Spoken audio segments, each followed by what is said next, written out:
Hi hello ನಮಸ್ಕಾರ. ನೀವು ನೋಡ್ತಾ ಇದ್ರ ಸ್ಪೀಡ್ ಪ್ಲಸ್ ಕರ್ನಾಟಕ. ನಾನು ಐಶ್ವರ್ಯಗೌಡ. ಇದೇ ನವೆಂಬರ್ 7ನೇ ತಾರೀಕು ಲವ್ ಯು ಮುದ್ದು ಅನ್ನುವಂತಹ ಸಿನಿಮಾ ರಿಲೀಸ್ ಹಂತದಲ್ಲಿರುವಂತದ್ದು. ಪ್ರಮೋಷನ್ ಕೂಡ ಬಾರಿ ಭರ್ಜರಿಯಾಗಿ ನಡೀತಾ ಇದೆ. ಇದರಲ್ಲಿ ನಾಯಕ ನಟನಾಗಿ ನಟಿಸಿರುವಂತಹ ಸಿದ್ದು ಮೂಲಿಮನೆ ಅವ್ರ ನಮ್ಮ ಜೊತೆ ಅವ್ರನ್ನೇ ಮಾತಾಡ್ಸೋತೀನಿ. ಸರ್, ಮೊದಲನೇದಾಗಿ ನಮಸ್ತೆ, ಹೇಗಿದ್ದೀರಾ?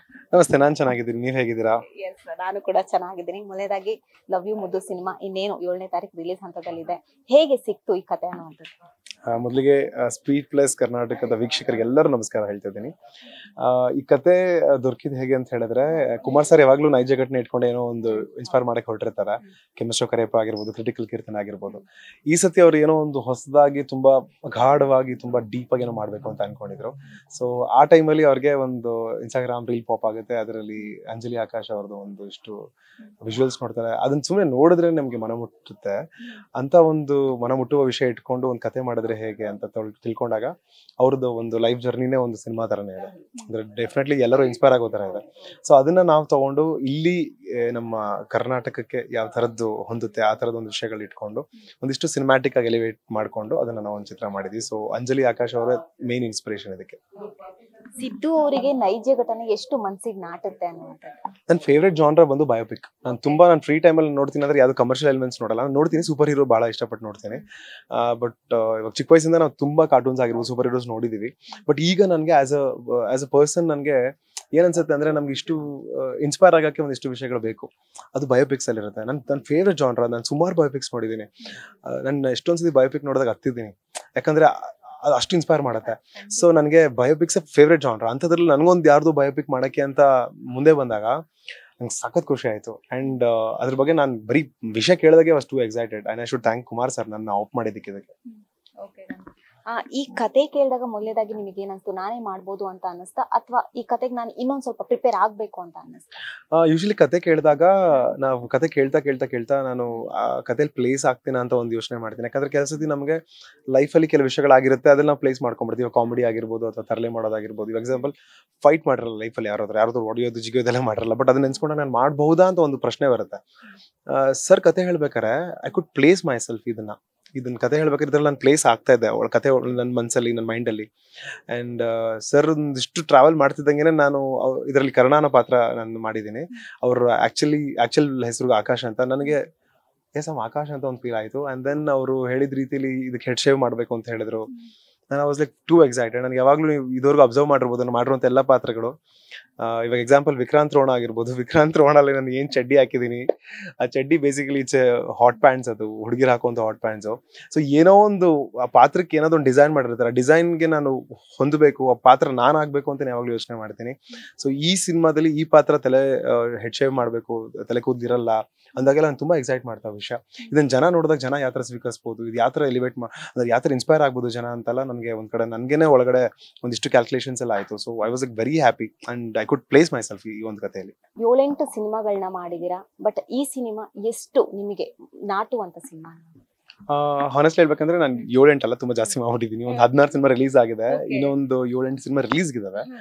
ಬಟ್ ಪ್ರತಿಯೊಂದು ಇವಾಗ ನಾನು ಒಬ್ಬ ಬ್ಯಾಕ್ಗ್ರೌಂಡ್ ಡ್ಯಾನ್ಸರ್ ಆಗಿ ಸ್ಟಾರ್ಟ್ ಮಾಡಿದ್ದು ನನ್ನ ಕೆರಿಯರ್ನ. ರಂಗಿತ ರಂಗ ಅಲ್ಲಿ ಪಾಂಡು ಅನ್ನೋ ಒಂದು ಕಾಮಿಡಿ ಕ್ಯಾರೆಕ್ಟರ್ ಮಾಡಿದ್ದೆ.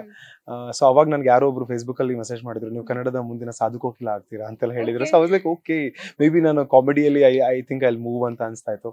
ಬಟ್ ಆದ್ರೆ ಚಿಕ್ಕ ವಯಸ್ಸಿಂದ ನಾವು ಸಾಕಷ್ಟು ಸಿನಿಮಾ ನೋಡ್ಕೊಂಡ್ ಬಂದಾಗ ನಮ್ಮ ಕಥೆಯ ಮುಖ್ಯ ಪಾತ್ರ ಆಗ್ಬೇಕು, ಕ್ಯಾರೆಕ್ಟರ್ ಡ್ರಿವನ್ ಸ್ಟೋರೀಸ್ ಮಾಡ್ಬೇಕು ಅಂತ ಯಾವಾಗ್ಲೂ ಅನ್ಸೋದು. ಸೊ ಲಕಿಲಿ ಐ ಡೋಂಟ್ ನೋ, ನನಗೆ ಅವತ್ತಿಂದನೂ ಬರ್ತಿದ್ದಂತ ಪಾತ್ರಗಳು ಹೇಗಿತ್ತು ಅಂದ್ರೆ ಸಮಥಿಂಗ್ ಚಾಲೆಂಜಿಂಗ್. ಓಕೆ, ಇವ್ನು ಮಾಡ್ತಾನೆ, ಇವ್ನು ವರ್ಸಟೈಲ್ ಇದ್ದಾನೆ, ಇವ್ನು ಕೊಟ್ಟರೆ ಇವ್ನು ಮಾಡ್ತಾನಪ್ಪ ಅಂತ ಅನ್ಕೊಂಡೆ ನನಗೆ ಪಾತ್ರಗಳು. ಇವಾಗ ಅಜ್ಞಾತವಾಸಿ ಆಗಿರ್ಬೋದು, ಇದಕ್ಕಿಂತ ಮುಂಚೆ ಮಾಡಿದಂಥ ಧರಣಿ ಮಂಡಲ ಮಧ್ಯದೊಳಗೆ ಆಗಿರ್ಬೋದು, ಹ್ಯಾಪಿ ಬರ್ತ್ಡೇ ಟು ಮೀ ಆಗಿರ್ಬೋದು, ಒಂದಕ್ಕೂ ನಿಮ್ಗೆ ಹೋಲಿಕೆನೇ ಇರಲ್ಲ. ಇವಾಗ ಲವ್ ಯು ಮುದ್ದು ಕರ್ಣ ನೋಡಿ, ನೀವು ಹ್ಯಾಪಿ ಬರ್ತ್ಡೇ ಟು ಮೇಲೆ ಟ್ರಿಪ್ ಅಂತ ಒಂದು ಪಾತ್ರ ಮಾಡಿದ್ದೀನಿ, ಅಥವಾ ಧರಣಿ ಮಂಡಲ ಮಧ್ಯದೊಳಗೆ ಪ್ಯಾರಾಶೂಟ್ ಅಂತ ಒಂದು ಪಾತ್ರ ಮಾಡಿದ್ದೀನಿ. ಅದ್ ನೋಡಿದ್ರೆ ಇವರೇನಾ ಅಂತ ಅನ್ಸುತ್ತೆ. ಅಂಡ್ ಜನ ನನ್ನ ಪಾರು ಧಾರವಾಹಿಂದ ಪ್ರೀತಮ್ ಅಂತ ಗುರುತು ಹಿಡಿತಾರೆ. ಯಾಕಂದ್ರೆ ಅದು ನಾನಾಗಿ ಅಲ್ಲಿ ಬಿಂಬಿಸ್ಕೊಂಡಿದ್ದೀನಿ. ನಾನು ಯೂಶಲಿ ಹೆಂಗಿರ್ತೀನಿ ಅಲ್ಲೇ ಹಂಗೆ ಇದೀನಿ. ಬಟ್ ಸಿನಿಮಾಗಳು ನೋಡಿದವ್ರು ಕನ್ಫ್ಯೂಸ್ ಆಗ್ತಾರೆ. ಎಕ್ಸಾಂಪಲ್ ಅಜ್ಞಾತವಾಸಿ ನೋಡಿದವ್ರೆ ನಂಗೆ ಸಿಕ್ಕರೆ ಒಂದು ಸಿನಿಮಾ ನೋಡಿದೆ ಅಜ್ಞಾತವಾಸಿ ಅಂತ ಹೇಳ್ತಾರೆ ಹೊರತು ಅದ್ರಲ್ಲಿ ನಾನು ಮಾಡಿದೆ ಅಂತ ಅವ್ರಿಗೆ ಗೊತ್ತೇ ಆಗಲ್ಲ. ಸೊ ನನಗೆ ಆ ಥರ ಪಾತ್ರಕ್ಕೆ ಮೋಲ್ಡ್ ಆಗ್ಬೇಕು ಅಂತ ಅನ್ಸುತ್ತೆ. ಸೊ ಪ್ರತಿ ಪಾತ್ರ ನನ್ಗೆ ಇವ್ನು ಮಾಡ್ತಾನೆ, ವರ್ಸಟೈಲ್ ಇದ್ದಾನೆ ಅಂತಾನೆ ಕೊಡ್ತಾರೆ. So I am lucky in that case. So ಇದು ಎಷ್ಟು ಮನ್ಸಿಗೆ ನಾಡ್ತು ಅಂತ ಹೇಳಿದ್ರೆ ಐ ಶುಡ್ ಡೂ ದಿಸ್, ಇದನ್ನ ಮಾಡಿ ಜನರಿಗೆ ನಾನು ತೋರಿಸ್ಬೇಕು, ಜನರಿಗೆ ಒಂದಿಷ್ಟು ಇನ್ಸ್ಪೈರ್ ಆಗುತ್ತೆ ಈ ವಿಷಯದಿಂದ ಅಂತ ನನಗೆ ಸರ್ ಕತೆ ಹೇಳಿದಾಗ್ಲೇ ನನಗೆ ತುಂಬಾ ಇಂಪ್ಯಾಕ್ಟ್ ಮಾಡಿತ್ತು. ಐ ಹೋಪ್ ಅದೇ ಇಂಪ್ಯಾಕ್ಟ್ ನಿಮ್ ಸಿನಿಮಾದಲ್ಲೂ ಸಿಗುತ್ತೆ. ಸಾಧು ಕೋಕಿಲ ಆಗ್ತೀರಾ ಅಂತ ಹೇಳಿ ಹಿಂದೆ ಹೇಳಿದ್ರಲ್ಲ, ಸೊ ಈಗ ಯಾವ ಹಂತದಲ್ಲಿದೆ? ಐ ಡೋಂಟ್ ನೋ, ನನ್ಗೆ ಅಂದ್ರೆ ಕತೆ ಒಳಗಿರೋ ಒಂದು ಪಾತ್ರ ಆಗಿ ನಾನು ಕಾಣಿಸ್ಕೋಬೇಕು. ಜನ ನೋಡಿದಾಗ ಇವಾಗ ಎಕ್ಸಾಂಪಲ್ ನನ್ನ ಹೆಸರು ಮರೆತು ಪಾತ್ರದ ಹೆಸರು ಇವಾಗ ನನಗೂ ಇವಾಗ ಏನಂದ್ರೆ ಲವ್ ಯು ಮುದ್ದು ಆದ್ಮೇಲೆ ನನ್ನ ಜನ ಒಂದು ಕರ್ಣ ಅಂತ ಕರೆದ್ರೆ ಬಹಳ ಖುಷಿ ಆಗುತ್ತೆ. ಯಾಕಂದ್ರೆ ಅದು ರಿಯಲ್ ಸಕ್ಸಸ್ ಅಂತ ಅನ್ಕೊಳ್ತೀನಿ. ನಾವೇನೋ ಸುಮ್ಮನೆ ಭ್ರಮೇಲಿ ಬದುಕ್ತಾ ಇರ್ತೀವಿ, ಒಂದು ಒಳ್ಳೆ ಸಿನಿಮಾ ಮಾಡಿದ್ವಿ, ನಂಗೆ ರೀಚ್ ಇದೆ, ನಂಗೆ ಫಾಲೋವರ್ಸ್ ಇದ್ದಾರೆ, ಅದೆಲ್ಲ ಸುಳ್ಳು. ನನ್ಗನ್ಸಂಗೆ ಇವಾಗ ನಾವು ಮಾಡುವಂತ ಒಂದು ಚಿತ್ರ ಆಗಿರ್ಬೋದು, ಕೆಲಸ ಆಗಿರ್ಬೋದು, ಎಕ್ಸಾಂಪಲ್ ಸಾಕಷ್ಟು ಜನ ಕರ್ನಾಟಕದಲ್ಲಿ ಇವಾಗ್ಲೂ ಪ್ರೀತಮ್ ಅಂತ ಕರೀತಾರೆ. ಆದ್ರೆ ನನ್ನ ನಿಜವಾದ ಹೆಸರು ಸಿದ್ದು ಅಂತ ಯಾರು ಕರೆಯಲ್ಲ. ಬಟ್ ಅದ್ರ ಪ್ರೀತಮ್ ಅಂತ ಕರೆದಾಗ ಬಹಳ ಇಷ್ಟ ಆಗುತ್ತೆ. ಅಥವಾ ಯಾರೋ ನಿಂತಿರ್ತೀನಿ ನಿನ್ ಕಡೆ ಪ್ರೀತು ಅಂತ ಕರೆದಾಗ ನಾನು ತಿರುಗ್ತೀನಿ, ನನ್ನ ಹೆಸರು ಆಗಿರಲ್ಲ. ಸೊ ನನಗೇನ್ ಅನ್ಸುತ್ತೆ ಅಂದ್ರೆ ಕಥೆಯ ಪಾತ್ರವಾಗಿ ಕಾಣಿಸ್ಕೋಬೇಕು, ಯಾಕಂದ್ರೆ ಅದೇ ರಿಯಲ್ ಸಕ್ಸಸ್. ಅದು ಮನ್ಸೊಳಗೆ ಉಳಿದು ಹೋಗ್ಬಿಡತ್ತೆ ಆ ಕಥೆಯ ಪಾತ್ರಗಳು. ಹೌದು. ಆಕ್ಚುಲಿ ಏನು ಅಂತ ಅಂದ್ರೆ ಈಗ ಒಂದಷ್ಟು ಸಿನಿಮಾಗಳನ್ನ ಮಾಡಿರ್ತಾರೆ, ಇವನ್ ನೀವೇ ಈಗ ಹೇಳಿದ್ರಿ. ಈಗಿನ ಇಂಡಸ್ಟ್ರಿಯಲ್ಲಿ ಹೇಗಾಗಿದೆ ಅಂದ್ರೆ ಒಂದ್ 2 ಸಿನಿಮಾಗಳು ಮಾಡ್ತಾರೆ, ಹಿಟ್ ಆಗ್ಬಿಡುತ್ತೆ, ನಾನೇ ರಾಜ ನಾನೇ ರಾಣಿ ಅನ್ನೋ ತರ ಓಡಾಡ್ತಾರೆ. ಸೊ ನೀವು ಆ ಕಷ್ಟದ ಜರ್ನಿಯಿಂದ ಬಂದಿದ್ದೀರಾ. ಸೊ ಹಿಂಗ್ ತಿರುಗ್ ನೋಡಿದ್ರೆ ಹೇಗ್ ಅನ್ಸುತ್ತೆ? ಓಕೆ, ಫಸ್ಟ್ ಆಫ್ ಆಲ್ ಯಾರು ಏನ್ ಕೆಲಸ ಮಾಡಿದಾರೆ ಐ ಡೋಂಟ್ ನೋ, ಅವ್ರದ್ದು ವೈಯಕ್ತಿಕ ಅದು. ಅವರು ಅಂದ್ರೆ ಇವಾಗ ಅವ್ರು ರೂಢಿಸ್ಕೊಂಡ್ರು ಅಂತದ್ದು, ಅದನ್ನ ನಾವೇನು ಬದಲಾಯಿಸಕ್ಕಾಗಲ್ಲ. ಇವಾಗ ನಂದು ಕಷ್ಟ ಅಂತ ಹೇಳಕ್ ಹೋಗಲ್ಲ, ಯಾಕಂದ್ರೆ ಇಷ್ಟಪಟ್ಟು ಮಾಡಿದೀನಿ. ಇವಾಗ ಎಕ್ಸಾಂಪಲ್ ನಂಗೆ ಕ್ರಿಕೆಟ್ ಆಡಕ್ಕೆ ಇಷ್ಟ, ಇಡೀ ದಿನ ಕ್ರಿಕೆಟ್ ಆಡ್ತೀನಿ. ನಾನು ಕಷ್ಟ ಅಂತ ನಾನು ಹೇಳ್ಕೊಳ್ಳೋದಲ್ಲ, ನೋವಾದ್ರೂ ಇಲ್ಲ ಆಡ್ತೀನಿ ಏನಾಗಿಲ್ಲ. ಇದೇ ತರ ಸಿನಿಮಾದಲ್ಲೂ ಅಷ್ಟೇ ಇಷ್ಟಪಟ್ಟು ಮಾಡ್ತಾ ಇದ್ದೀನಿ. ಅಂಡ್ ಜರ್ನಿ ಮಾತ್ರ ಸಖತ್ತಾಗಿದೆ. Every day is A new day. ಒಂಥರ ಪ್ರತಿದಿನ ನೂತನ ವಿನೂತನ ಈ ತರ ಫೀಲ್ ಆಗುತ್ತೆ ನನಗೆ. ಪ್ರತಿದಿನ ಒಂದು ಚಾಲೆಂಜಸ್ ಇರುತ್ತೆ, ಪ್ರತಿದಿನ ಸೆಟ್ಗೆ ಹೋಗ್ಬೇಕಾದ್ರೆ ಖುಷಿ ಇರುತ್ತೆ, ಯಾಕಂದ್ರೆ ಪ್ರತಿದಿನ ಏನೊಂದು ಕಲಿಯುವಂಥದ್ದು ಇರುತ್ತೆ. So when I look back, ಇಷ್ಟೊಂದೆಲ್ಲ ನಾನು ಪಾತ್ರಗಳು ಮಾಡಿದ್ದೀನ, ಇನ್ನೂ ಸ್ವಲ್ಪ ಮಾಡ್ಬೇಕು, ಇನ್ನೂ ಸ್ವಲ್ಪ ಜಾಸ್ತಿ ಮಾಡ್ಬೇಕು. ಯಾಕಂದ್ರೆ ನನಗೆ ಇನ್ಸ್ಪಿರೇಷನ್ ಇರೋದೇನೆ ನನಗೆ ಡಾಕ್ಟರ್ ರಾಜ್ಕುಮಾರ್ ಅವರು. ಅವ್ರು ಮಾಡೋ ಆಡು ಮುಟ್ಟದ ಸೊಪ್ಪಿಲ್ಲ, ಅಣ್ಣವ್ರು ಮಾಡೋದ ಪಾತ್ರವಿಲ್ಲ ಅಂತ ಹೇಳ್ತಾರೆ. ಆ ರೀತಿಯಲ್ಲಿ ನಾವೇನು ಮಾಡಿಲ್ಲ, ಇನ್ನ ನಾನು ಏನು ಮಾಡೇ ಇಲ್ಲ. ತಿರುಗಿ ನೋಡಿದಾಗ ಇನ್ನೇನೋ ಮಾಡ್ಬೇಕಪ್ಪ ಅಂತ ಅನಿಸ್ತಾ ಇದೆ ನನಗೆ. ಬಟ್ ಖುಷಿ ಇದೆ. ಇನ್ನ ಒಳ್ಳೊಳ್ಳೆ ಪಾತ್ರಗಳು ಕೊಟ್ಟಿದ್ದಾರೆ, ಒಳ್ಳೊಳ್ಳೆ ಪಾತ್ರಗಳು ಮಾಡಕ್ ನಂಗೂ ಸಿಗ್ತಾ ಇದೆ ಅಂತ ಖುಷಿ ಇದೆ. ಬಟ್ ಡೆಫಿನೆಟ್ಲಿ ಇನ್ನ ಇವಾಗ ನನಗೇನನ್ಸುತ್ತೆ, ಈಗ ಜಸ್ಟ್ ಮೊದಲನೇ ಒಂದು ಅಂಬೆಗಾಲ್ ಇಡ್ತಾ ಇದೀನಿ ಅಂತ ಅನ್ಸುತ್ತೆ. ಐ ಥಿಂಕ್ ಎಕ್ಸ್ಪೀರಿಯನ್ಸ್ ಯಾವಾಗ ಮ್ಯಾಟರ್ ಆಗುತ್ತೆ ಅಂತಂದ್ರೆ ಕೆಲಸದಲ್ಲಿ ಮ್ಯಾಟರ್ ಆಗುತ್ತೆ, ಅದು ವೈಯಕ್ತಿಕವಾಗಿ ಮ್ಯಾಟರ್ ಆಗಲ್ಲ. ವೈಯಕ್ತಿಕ ನಾನು ಮಾಡಿದೀನಿ ಅನ್ನೋದು ಅದು ಒಂದು ಮ್ಯಾಟರ್ ಆಗಲ್ಲ. ಎಕ್ಸ್ಪೀರಿಯನ್ಸ್ ಯಾವಾಗ ಮ್ಯಾಟರ್ ಆಗುತ್ತೆ ಅಂದ್ರೆ ಆನ್ ಸೆಟ್ ಇದ್ದಾಗ ಡಿಫಿಕಲ್ಟೀಸ್ ಇರುತ್ತೆ. ಆ ಡಿಫಿಕಲ್ಟೀಸ್ ನ ಫೇಸ್ ಮಾಡಕ್ಕೆ ಎಕ್ಸ್ಪೀರಿಯನ್ಸ್ ಮ್ಯಾಟರ್ ಆಗುತ್ತೆ. ಆ ಸ್ಪಾಟ್ ಅಲ್ಲಿ ಏನೊಂದು ಪ್ರಾಬ್ಲಮೆಟಿಕ್ ಆಗಿ ಒಂದು ಸಿಚುವೇಶನ್ ಬರ್ಬೋದು, ಅಲ್ಲಿ ನಾನು ಹ್ಯಾಂಡಲ್ ಮಾಡೋ ರೀತಿಯಲ್ಲಿ ಅದು ಮ್ಯಾಟರ್ ಆಗುತ್ತೆ. ಅದು ಬರ್ತು ನನ್ನ ಒಂದು ಒಳಗಿರುವಂತ ಈಗೋಗ್ ಬರಬಾರ್ದು ಆ ಎಕ್ಸ್ಪೀರಿಯನ್ಸ್ ಅನ್ನೋದು ನನ್ನ ಒಂದು ಅಭಿಪ್ರಾಯ. ನಟನೆ ಜೊತೆಗೆ ಸಹಾಯಕ ನಿರ್ದೇಶಕರು ಅಂತ ಕೂಡ ಕೇಳ್ಪಟ್ಟೆ. ಅದು ಅನೂಪ್ ಭಂಡಾರಿ ಅವ್ರಿಗೆ ಹೋಗುತ್ತೆ ಕ್ರೆಡಿಟ್ಸ್. ಅನೂಪ್ ಸರ್ ಮೊದಲನೇ ಸತಿ ನಾನು ಆಡಿಷನ್ ಮಾಡಿದಾಗ್ಲೇನೆ ಅವರು ಒಂಥರ ನಾನು ತುಂಬಾ ಇಷ್ಟಪಟ್ಟಿದ್ರು. ಅಂಡ್ ಆಡಿಷನ್ ಆದ್ಮೇಲೆ ಹೆಲ್ಪ್ ಮಾಡೋ ಅಂತ ಕೇಳಿದ್ರು ಕ್ಯಾಸ್ಟಿಂಗ್ ಅಲ್ಲಿ. ಸೊ ಕ್ಯಾಸ್ಟಿಂಗ್ ಅಲ್ಲಿ ಒಂದಿಷ್ಟು ನಾನು ಥಿಯೇಟರ್ ಗ್ರೂಪ್ ಅಲ್ಲಿ ಇದ್ದಿದ್ದಲ್ಲಿ ಅವ್ರನ್ನೆಲ್ಲ ಕರೆಸಿ ಕ್ಯಾಸ್ಟಿಂಗ್ ಮಾಡ್ಬೇಕಾರೆ ನನಗೆ ಕ್ಯಾಸ್ಟಿಂಗ್ ಮಾಡ್ತೀನಿ ಮರ್ತ್ಬಿಟ್ಟು ನಾನು ಅವ್ರಿಗೆ ಜಾಸ್ತಿ ಆಕ್ಟ್ ಮಾಡೋದು ಏನೇನೋ ಮಾಡೋದೆಲ್ಲ ಮಾಡ್ತೀನಿ. ಲೌಡ್ ಆಗಿ ಮಾಡ್ತಾ ಇದ್ದೆ, ನಾನು ತುಂಬಾ ಎಲ್ಲಾನು ಲೌಡ್ ಆಗಿ ಮಾಡ್ತಾ ಇದ್ದೆ. ಅಂಡ್ ತುಂಬಾ ನಾನು ಇವಾಗಲೂ ನೋಡ್ಬೋದು ತುಂಬಾ ಹೈಪರ್ ಆಕ್ಟಿವ್ ಇದೀನಿ, ತುಂಬಾ ವಿಟಿ ಇದೀನಿ ನಾನು. ಸೊ ಐ ಥಿಂಕ್ ಅವ್ರಿಗೆ ಆ ನೇಚರ್ ಇಷ್ಟ ಆಯ್ತು. ಅಂಡ್ ದೆನ್ ಅನೂಪ್ ಸರ್ ಕೇಳಿದ್ರು ವರ್ಕ್ ಮಾಡ್ಬೋದಾ ನನ್ನ ಜೊತೆ ನೀನು ಅಂತ. ಸರ್ ನಂಗೆ ಏನು ಬರಲ್ಲ ಅಂದೆ.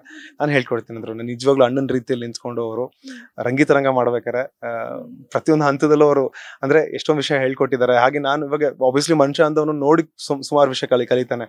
ಅದೇ ರೀತಿಲಿ ಆ ತಂಡದಲ್ಲಿ ಇದ್ದರೆ ಸುಮಾರು ಜನ ಹೇಳ್ಕೊಟ್ಟಿದ್ದಾರೆ. ವಿಲಿಯಂ ಡೇವಿಡ್ ಆಗಿರ್ಬೋದು, ಅಥವಾ ಅಲ್ಲಿ ಇದ್ದಂತ ನಮ್ಮ ನೀತಾ ಮ್ಯಾಮ್ ಆಗಿರ್ಬೋದು, ಅಥವಾ ಆ ತಂಡದಲ್ಲಿ ಎಲ್ಲರೂ ಅನ್ನತ್ತೆ, ಸುಧಾಕರ್ ಸರ್ ಅವ್ರ ತಂದೆ. ಸೊ ಪ್ರತಿ ಹಂತದಲ್ಲೂ ನನ್ನ ಇಲ್ಲಿ ಅವ್ರ ಹೆಸರು ತಗೊಳ್ಳೇಬೇಕು, ಸರೀಶ್ ಭಾಯ್ ಅಂತ, ಅವರು ಸೀನಿಯರ್ ಅಸೋಸಿಯೇಟ್ ಡೈರೆಕ್ಟರ್. ಸೊ ಇವ್ರು ಕೊಟ್ಟಂತ ಒಂದು ಏನಂತಾರೆ ಒಂದು ಸಪೋರ್ಟ್, ಇದರಿಂದ ನಮ್ಗೆ ಡೈರೆಕ್ಷನ್ ವರ್ಕ್ ಮಾಡಕ್ ಸಾಧ್ಯ ಆಯ್ತು. ಅಂಡ್ ಡೈರೆಕ್ಷನ್ ವರ್ಕ್ ಮಾಡಿ ಒಂದು ಆಸ್ಪೆಕ್ಟ್ಸ್ ಅರ್ಥ ಆಯ್ತು. ಒಬ್ಬ ಆಕ್ಟರ್ ಆಗಿ ಡೈರೆಕ್ಷನ್ ಡಿಪಾರ್ಟ್ಮೆಂಟ್ ಅಲ್ಲಿ ಇದ್ರೆ ಓಕೆ ಏನೇನು ಡಿಫಿಕಲ್ಟೀಸ್ ಇರುತ್ತೆ ಅದನ್ನ ಆಕ್ಟರ್ ಆಗಿ ನಾನು ಆ ಕಡೆ ನಿಂತ್ಕೊಂಡಾಗ ಏನೇನು ಅರ್ಥ ಮಾಡ್ಕೋಬೇಕು ಅಂತ ನಂಗೆ ಗೊತ್ತಾಗಿದೆ ಈಗ. ಅಂದ್ರೆ ನಾವು ಹೋಗಿ ಸಿನಿಮಾ ಮಾಡ್ಬೋದು. ನಾನು ಎಸ್ಪೆಷಲಿ ಇದನ್ನ ಹೇಳ್ಬೇಕು, ರಂಗಿತರಂಗ ಮಾಡಿದ್ಮೇಲೆ ಒಂದು ಸಿನಿಮಾ ಆಫರ್ ಬಂದ್ಬಿಟ್ಟಿತ್ತು, ಸಿನಿಮಾ ಡೈರೆಕ್ಷನ್ ಮಾಡಿ ಅಂತ. ಅವಾಗ್ಲಾಗ ಓಕೆ ನನ್ಗೆ ಇನ್ನೂ ಏನು ಗೊತ್ತೇ ಇಲ್ಲ, ಏನ್ ಕಲಿತಾ ಇದೀನಿ ಈ ತರ. ಅಂದ್ರೆ ಒಂದು ಸಕ್ಸಸ್ ಹಿಂದೆ ಓಕೆ ಒಂದ್ ಬನ್ನಿ ಮಾಡಿ ಅಂತೆಲ್ಲ ಹೇಳಿದ್ರು. ಬಟ್ ಆದ್ರೆ ನಾನು ಅದನ್ನ ಒಪ್ಕೊಂಡಿಲ್ಲ, ಖಂಡಿತವಾಗ್ಲೂ ಮಾಡ್ಲಿಲ್ಲ ಅವಾಗ ನಾನು ಅದನ್ನ.